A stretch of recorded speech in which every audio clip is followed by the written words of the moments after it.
Hey, what's up everybody? So today I have an interesting set of tools, and it's something that seems simple on the surface, and I've been working on it for quite some time on and off, literally for a couple of years. And I think I have a working set that I've organized now that I think you guys might find beneficial. Now I've been using some kind of like Frankenstein version of these actions for some time for very specific and occasional things. And it has everything to do, as you saw from the title, has everything to do with the famous lab color space, right? See that? The color mode. So lab color, there's some things that people have been doing in lab color for sharpening or for modifying contrast or color independent of one another for many, many, many years. In fact, in a lot of ways, some lab functions are considered a little bit outdated. Like there's other ways to do it. And I get that. Totally makes sense. However, there are some small nuances about lab color that for me find their place when I'm trying to do a few specific things. So I'm going to try to go over what I'm talking about and show you what the actions do that kind of streamline the converting to lab and then back to RGB. Now you can stay in lab, of course, if you convert something and then just export from there. But at the same time, we like flexibility, don't we, right? And lab has its benefits and it has its detriments as well. So I'm kind of going to go over it one by one and try to walk you through why I may use it, for example. Now, the first things first, often when I go to lab for some reason, whether it's a contrast push, saturation push, or reduction on either, or if I'm going to sharpen, for example, because you can sharpen just the L, the luminosity only. It's very clean when you do that. I usually do this near the very, very end. Like near the end of my workflow, everything is good to go and I need a final overall kind of push. And if I want extreme color, that's usually where lab comes in because it allows me to push saturation further. So I think we'll start with that. Let's work with this image here. Normally I'm in this view mode in Photoshop. Normally I'm in this view mode in Photoshop where you only see the image itself and you don't see anything else. But a lot of times for this, because we're going to be opening up smart objects, okay, which is with kind of a multi-tiered PSB file that automatically gets created, which I'll explain. You want to see them open at the same time usually, so you can kind of see what they're doing. And I'm going to explain to you a little bit of the color science as to why it might be a benefit. So for example, on this shot here, in fact, let me tuck some of these away so we can just focus. On the shot here once again by my friend Sanjeev of the beautiful Myrtle Beach waterfront here. Obviously, cool shot with lots of color. Now, if I were to put out a hue and saturation layer and then increase the saturation, I get a certain type of saturation boost. We've talked about different type of saturation boosting in many ways on other videos. And moving to lab is one way. But when you do move to lab, it allows you to boost saturation just completely and beautifully independent of luminosity, even more than a chroma-luma split, or shall I say, in a different sort of way. And you need to experiment to kind of see. This is a shot definitely where modifying the contrast needs to be independent of color because the color is very sensitive. So, for example, let's go ahead and turn that off, and let's talk about our first double function here, the very first one, NBP Lab, saturation plus contrast smart. Okay, so here's an image. What I'll tell you right now is that we're setting up smart objects that also cross over to different color modes. And because of that, there's processes that have to happen and there will be conversions that happen automatically. But that's the entire point. These conversions make everything more convenient. We're going to explain how there might be a little bit of shift on these conversions as we go. Let's just go ahead and run it. You're brand new to the action set. You're curious how it works. Let's run. I want to control saturation and contrast smartly via lab, but on my RGB file. So you hit that, it's going to do its thing. Now, what's great about all these actions is that they're also set up in such a manner that they can start from anywhere. Whatever you're seeing is what it'll use. So if you have 14 layers of other things going on, it doesn't matter where you are, you hit the action, it'll do the whole process and add it on top cleanly. All right, so what do we have here? We turn it off and on. We see there's really no difference. What has happened? Okay, this first one here, lab saturation smart. That means it's a smart object. And this one, of course, lab contrast smart. So if we were to double click it, meaning that we open up what's in there, we notice we have a copy of the file, except it's in lab color, right? And on top of that, we have a hue and saturation layer on top that's set to color blend mode. So we're really targeting just the color or just the channels A and B, which is where our color information lives. So if I were to boost the color, you see how we get a very lab type of color boost. Now, if you're not familiar with how it works versus RGB, or if you haven't done this a lot, it may not be obvious to you. But what we do when we work with a smart object is a smart layer like this, is we make the change. Let's say we boost the saturation and we save it. Literally Command or Control S. Let that finish processing, and then the smart object will update. And there it is. Now we have the color boost right there. Okay. Now the other one, contrast. If we double click it, we open that up. Okay. We have now a brightness and contrast adjustment layer set to luminosity, only targeting the L, okay, of the lab channels. So we can come in here and let's say we increase the contrast. Now it's independent of the color. We're increasing the contrast. We can tuck it away kind of small in the corner here. Okay, we have our color one there and we have our our contrast one. We hit save and we let it update. Give that a second. And boom, now the contrast has been updated. Now, you might think, wow, that's jumping through a lot of hoops to increase saturation and contrast. Well, a couple of things. One, it's not just replacing it. It's not like this file is the same as this one. This is literally just the contrast sort of source, if you will, and this is the saturation source, and they come back in here because they're set to luminosity blend mode and color blend mode already. So things can happen. Now, technically, you can still add other layers to keep modifying things. So if you put another hue and saturation layer on top of everything and change the hue around, you can do that. Of course, you can target one specific color and change the hue back and forth on that. So there's still, flexible layers like anything in Photoshop should be. And if you put something that affects luminosity underneath, for example, like curves, then you're modifying it even further. So they're still flexible is what I'm saying. And they kind of blend in kind of nice, but they're effectively the luminosity here and the color here. And they're being pulled from lab information on these two embedded, it's got, like I said, embedded inside the PSB. These are smart objects, so they're a copy of the image in lab color. Now, when it saves and reprocesses onto main image, there is a conversion that occurs. And that conversion is a lot of math, and it involves all kinds of, calculations that involve rounding. And it's that rounding that often causes issues in small, minute ways. For example, if you're in 16-bit RGB and you go to lab and come back, you're not going to see a difference. Okay. If you're in 8-bit and you go to lab and come back and do that a few more times, that rounding error compounds and now you start seeing a shift, right? But this avoids that, because what happens is we're leaving both color spaces independent via smart objects, right? And then when you make a change here, for example, I reduce the contrast and hit save, it doesn't go to the RGB back to lab, it just replaces that layer. So the data stays more integrous, as it were, without having these rounding issues. Like I said, on 16-bit though, it's minimal. This is an 8-bit, but on 16-bit, it's very, very minimal the issues you have converting back and forth to lab. But this avoids it completely because they're actively connected. Now, that conversion still sometimes looks different. So depending on how specific you're being, or if you're really, really targeting something very accurate, you might see a shift versus the embedded lab color version and what gets translated or converted when it gets saved or shown in the main RGB file. So that's a little bit of the color science there, but the point is that flexibility. So it went from there to there. I've reduced the contrast and increased the saturation using lab color in such a beautiful way, right? And that's why we call this lab work. So these things can just be closed. These PSBs, you can just close them. They're part of the PSB, I should say. And they're now embedded, and you can save the file as a layered TSD file if you want to keep rolling. However, keep in mind, this creates bloated files very quickly. Okay, you can still keep working, but it creates bloated files very quickly. So let's go ahead and delete that real quick, because now I want to show you we can do this independently. So here's lab color, brightness and contrast Luma. So we're going to run that, and it's going to set up everything on lab. If it's a huge file, 16-bit, it could take 30 seconds to set it up. But once it's done, double click. And there it is. We have, let's go ahead and tuck that in the corner. We can increase contrast, hit save. It'll update on the main file, and we've increased contrast. Now, that extra step that we're doing is to leverage lab's beautiful separation of luminosity and hue or chroma, right? It does it in such a way that's just really, really good. And the reason why I have so many landscape type of images is that this is really where it shows itself. When we have hard lines, micro textures, all kinds of different frequencies, and landscapes really tend to show that, whether it's architectural or something like that.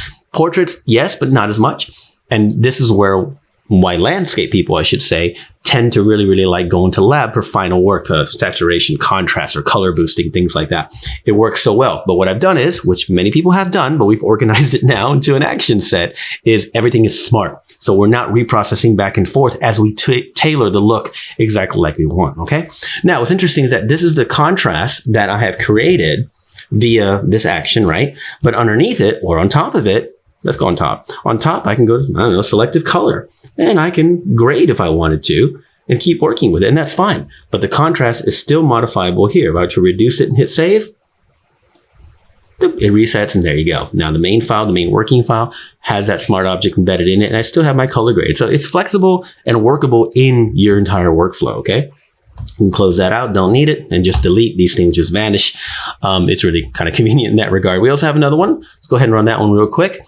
This is, again, for convenience. You can set up all the layers you want, but this one, when you open up your smart object in Lab, this one actually has a curve. So you can do all kinds of curves work, whether it's a contrast boost, an S-curve like that, or whatever. Hit save, come back, and boop, there's your S-curve contrast. Everything is, again, using Lab color, so we're only focusing on luminosity. Very, very convenient to do that. And keep in mind, too, like I said, when you open up that embedded smart file, you can add more layers if you want. Here's the levels. I'm going to put it on luminosity, and I'm going to shift this point brighter. Why not? Hit save.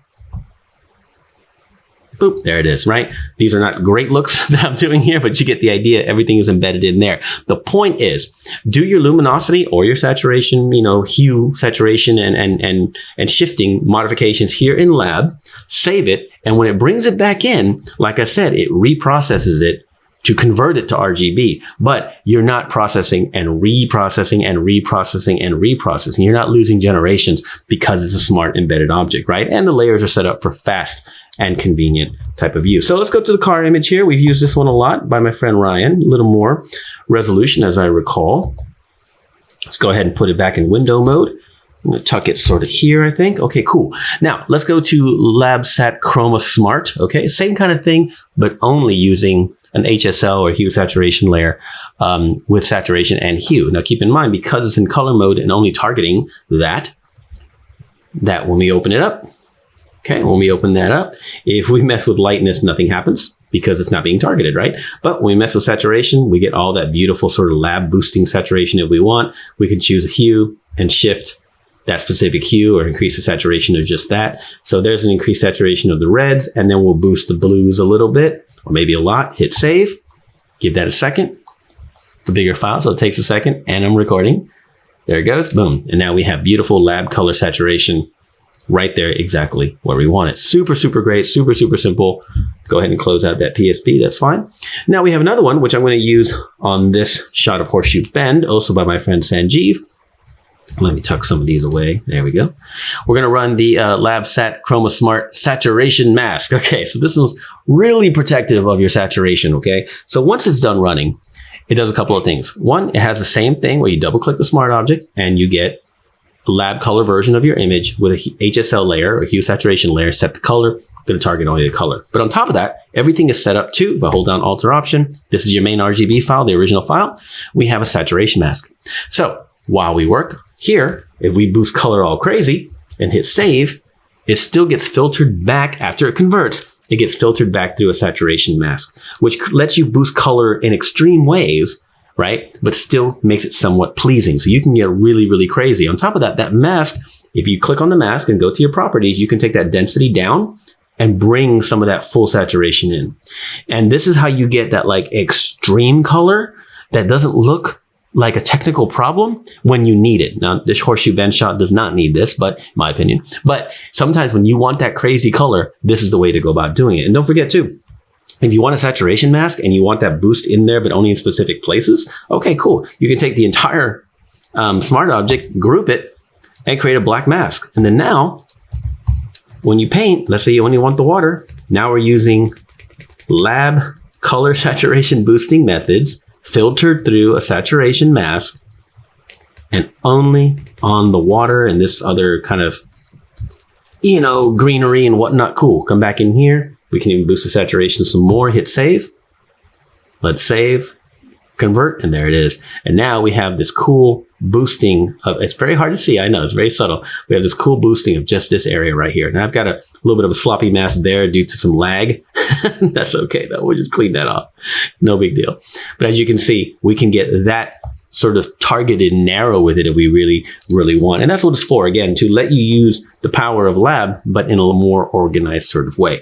Now, what's a good example? I think I'm going to go to the portrait for these, okay? So if I come to this portrait shot, something I did actually, and if I go to Lab Photo Filter Smart, hit that, Applying photo filter via lab looks different. And it allows you to push it further, like I said, which is one of the benefits of lab. It allows you to push things further without it looking funny or looking like a technical error. So I'm going to show you some examples of what I'm talking about. We're going to push it to the maximum so we can see. Okay, so now we double click. We see that this version of the lab file has a warming filter, 85 in this case, okay? And it's on 50%. Let's go ahead and make it 100%. Let's hit save, okay? Let's finish saving that. It's a really big file, so it's going to take a minute.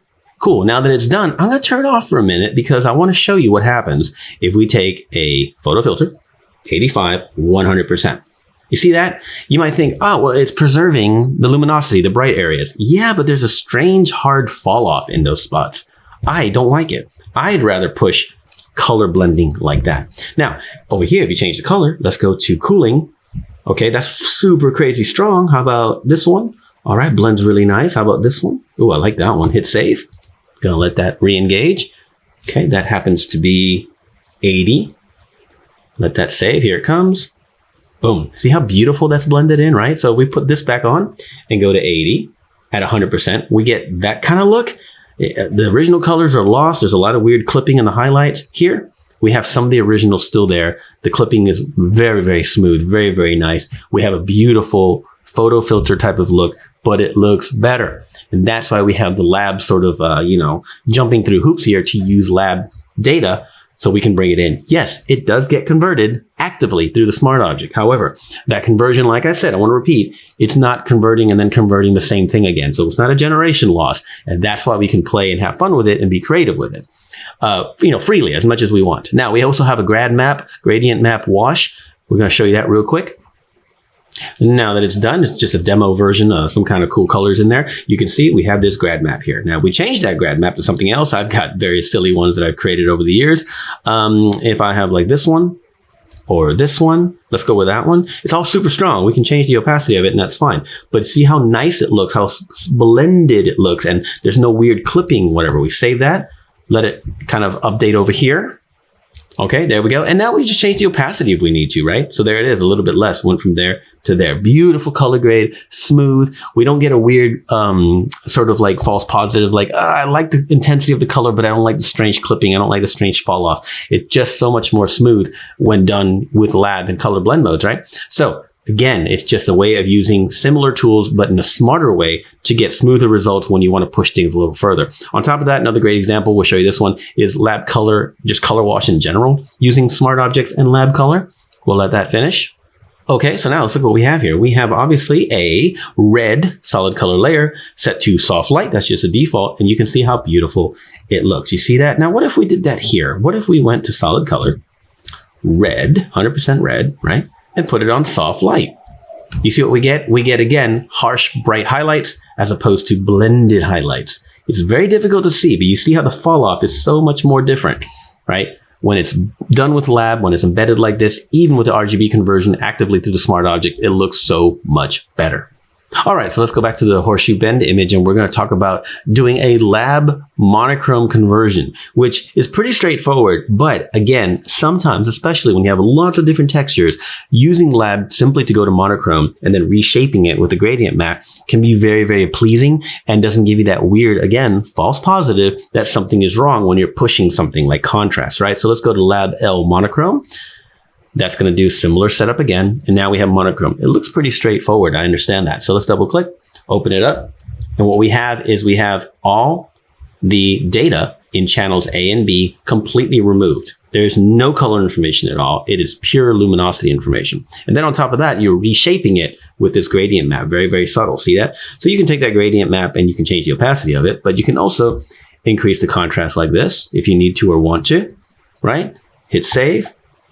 Let it connect, and there it is. We have a contrast, very contrast heavy situation where we've used, again, lab data to bring out micro details without muddying them up with a weird black and white conversion. Sometimes that is the most appealing thing you can do. On top of that, once you get it set up, you can do things with it. If you want, you can put it on luminosity blend mode and apply that luminosity to your image instead of the original, and then tweak it to taste, of course. Who knows what you can do with it, but you have luminosity data from lab, from the L channel, and you can modify the contrast on the fly. Very, very cool. The subtle difference is, well, it's subtle, but I recommend that you try it. Now this time I'm going to go ahead and zoom into 100% pixels because we're going to use Lab L Sharpen High Pass Smart. We're going to set that one up. Always a little bit of a process, like I said. And done. So let's see, turn it off, turn on. We have a sharpening effect. Let's double click and let's see what we got. In here, we're in lab, okay? We do not have any color information, so we have clean sharpens. On top of that, the sharpening is happening with a high pass filter that's smart. So I can double click high pass and I can change it. Let's make it like a 1. Tuck that away, hit save, come back to our original, give it a second to reprocess, and there it is. Let me zoom in a little bit. So it went from off, on, off, on. Beautiful lab grade, which sounds funny, but lab grade sharpening, right? And if you want to see it more extreme, we can come back to the file, open it up, put it like a 3, hit save, go back to our original. Boom. And now we have this beautiful lab sharpening, which means we're not going to have color noise, artifacting coming in. We can sharpen kind of hard. And since we're only using that L data, it's very, very, very clean and it's smart. So we can change it on the fly. Okay. Now, speaking of changing it on the fly, we also have our standard issue blend diff button tools that if you are in button mode in your actions, that I recommend you do, these are super cool. And we have them on different action sets, but they're included in here for obvious reasons. So this is blend diff, right? It sets up this blend diff setting down here in very convenient, normally used ways. So if I hit blend diff shadow sweep, that means let the layer show up the most in the deepest shadows and slowly go away as it gets to the highlights. So let's hit that, boom. Now we are only, we'll zoom in again, we're sharpening in the shadows, and as it gets to the highlights, it leaves them alone. Very common way to sharpen, because highlights can get muddy and messy very, very quickly and gritty and noisy if you don't watch out. But you can also do the other way too. How about just the midtones? Look at that. Now we're sharpening just the mids, or we can sharpen just the highlights, which again, maybe not as common, but it can be done. And it just gives your sharpening effect or any effect a little more flavor, like more of a subtle look. So here's shadow sweep. I have that there. So only on the shadows, right? But here's the fun part. I can run sharpen HP Smart multiple times. I'm going to turn it off because if I have the original sharpening on, it'll use that sharpened version to create the new one. So I turn that off, go back down here and choose the sharpen again. Let that run. And now I have another one and I can double click it, see what the settings are at. And they're currently at 3. I'm going to make them, I'm at 2, at 3. Close that and save it. And then those are only going to be in, again, the shadows. And then these are going to be in the highlights. And these are going to be sharpened a little less. So I'm going to open those up, make them 1, save, come back. Cool. Once again, using lab data to lightly sharpen the highlights and then heavily sharpen the shadows. And again, using lab information. In other words, just focusing on luminosity. This is very, very subtle, like I said, but some people swear by it. And if you've never done it before, you should try it out. Again, not so much something you open up right away in your workflow, but towards the end, you feel good about it. You like your grade, you like your overall exposure work, and you're like, yes, now what? Whoa, let me see about boosting contrast. Let me see about reducing contrast, boosting saturation, reducing saturation. And you can do that more targeted or overall. But when you use lab, historically, let me delete these. Historically, we, come in here and go mode, lab, right? Switch it to lab. And then when we're done doing whatever we're doing, and then we come back mode RGB, common.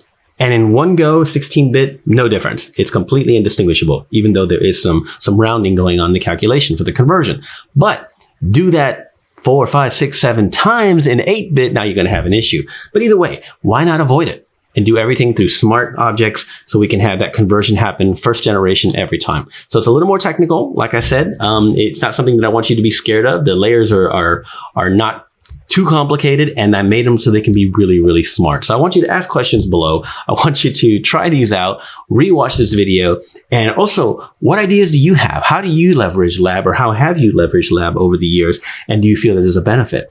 Now, in a classic portrait, there's definitely some benefits as well, and I use it with some frequency. I've really been enjoying using the gradient map or the color wash method using lab because of the way it blends a little more smooth. You definitely should try it out to see what I'm talking about. Please leave a comment below or send us an email, nbp@ninobatista.com, and do check out NBP Actions lab work.